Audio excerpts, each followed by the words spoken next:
সুস্থ ধারার সঙ্গীত চর্চা বজায় রাখতে প্রতি বছরই শিল্পীদের বিশেষ সম্মাননা দিচ্ছে চ্যানেল আই।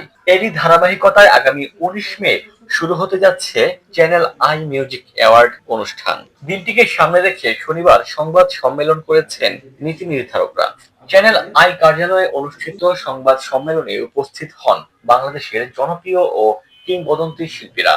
একে একে বক্তব্য রাখেন কিংবদন্তি সঙ্গীত শিল্পী খুরশিদ আলম, নজরুল সঙ্গীত শিল্পী ফেরদৌস আরা, চ্যানেল আই এর বার্তা প্রধান শাইখ সিরাজ, জনপ্রিয় মেলোডি সঙ্গীত শিল্পী মেহেদিন এবং চ্যানেল আই মিউজিক অ্যাওয়ার্ডের প্রকল্প পরিচালক রাজু আলিম।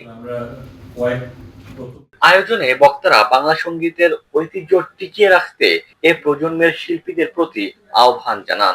আমরা শুদ্ধতার কথা বলছি, আমরা সঙ্গীতের বিকাশের কথা বলছি, সঙ্গীত নিয়ে নানান জল্পনা কল্পনা হচ্ছে, অনেক কি বলে প্র্যাকটিস হচ্ছে, অনেক ধরনের কাজ হচ্ছে, কিন্তু গান এখনো কেন সেই 60-70 দশকের গান গাইবে?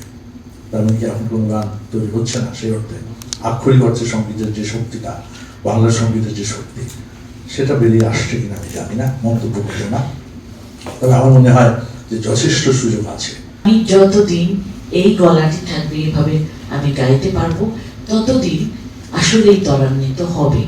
ঠিক এই বয়সটাতেই আসলে অ্যাপ্রোপ্রিয়েট এরকম একটি আজীবন সম্মান পাওয়া, যখন নিজে করতে পারবো এবং নতুন প্রজন্মকেও তৈরি করতে পারবো।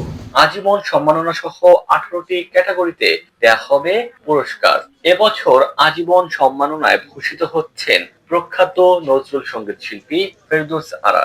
আমি চ্যানেল আইকে সাধুবাদ জানাতে চাই। ডেস্ক রিপোর্ট, দৈনিক ডেস্টিনি।